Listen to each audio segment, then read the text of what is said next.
আজকে একটা আশার আলো সবাই আমরা দেখতে পাচ্ছি যে আবার নতুন করে বাংলাদেশকে আমরা গড়ে তুলব।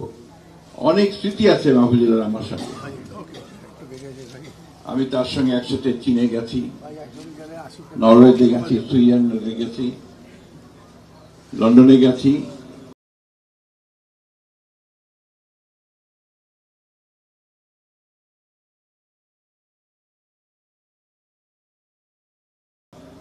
রাজনীতির কারণে এবং এই একসাথে যাওয়াটা যে কত মধুর হতে পারে, কত জ্ঞান ও গর্ব হতে পারে, সেটা আমি উপলব্ধি করেছি।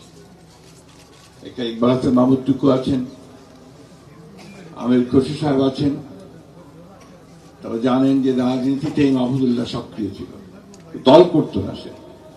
তার যে রাজনৈতিক চিন্তা, সেই চিন্তাকে নিয়ে সে সামনে এগিয়ে যেত এবং খুব সঙ্গতভাবেই দুটি মানুষের ব্যাপারে সে যে দুটো বই লিখেছে, একটি প্রেসিডেন্ট জিয়াউর রহমান এবং আরেকটি বেগম খালেদা জিয়া। এই দুজনেরই বাংলাদেশের পুরো ইতিহাসে যে কত বড় অবদান এবং তাদের যে কাজগুলো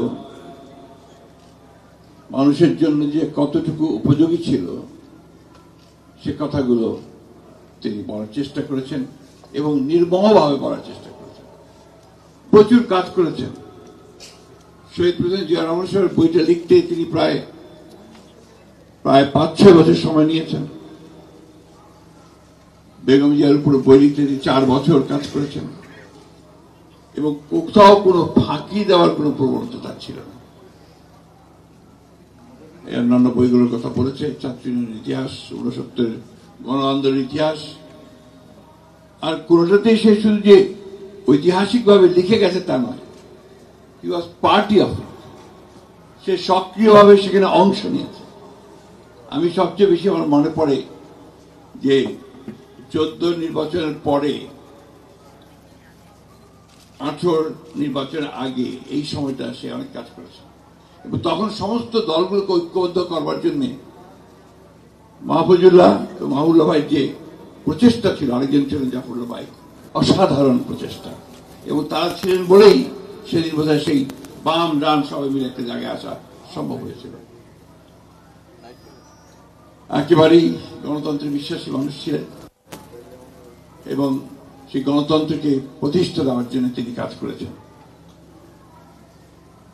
ছাত্র জীবনে আমরা সবাই জানি যে আমরা সবাই বেশিরভাগই বিপ্লবী রাজনীতির সঙ্গে জড়িত ছিলাম।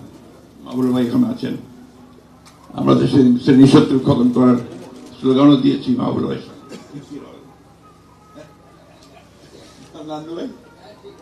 তো সেই শ্রেণী শত্রুর ব্যাপারটা যে সঠিক ছিল না, খতম করার ব্যাপারটা সঠিক ছিল না, এবং তারপরে আমরা যে আমাদের রাজনীতির যে চিন্তা ভাবনাগুলো পরিবর্তন সব মিলে যে একসাথে কাজ শুরু করেছিলাম।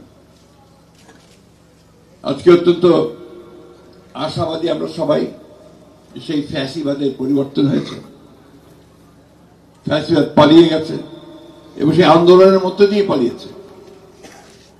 আমির খুরশিদ সাহেব বলেছেন যে দীর্ঘদিন ধরে এই দেশের রাজনৈতিক দলগুলো তারা যে চেষ্টা করেছে, তারা যে ফ্যাসিবাদের বিরুদ্ধে লড়াই করেছে, সংগ্রাম করেছে, সব শেষে ছাত্র এবং জনতার সমবেত প্রচেষ্টায় সেই সম্ভব হয়েছে। আজকে একটা আশার আলো সবাই আমরা দেখতে পাচ্ছি যে আবার নতুন করে বাংলাদেশকে আমরা গড়ে তুলব। সবাই কথাটা বলছি, এটাতে সবারই আমার আরো অনেক বেশি আন্তরিক হওয়ার প্রয়োজন এবং সত্যিকার অর্থেই আমরা যেন সবাই ভবিষ্যৎ প্রজন্মের জন্য যে কথাটাকে বলা হয়েছে বাসযোগ্য দেশ, তিতুমির বলেছে, সেই বাসযোগ্য দেশ তৈরি করার জন্য আমরা সবাই যেন কাজ করতে পারি।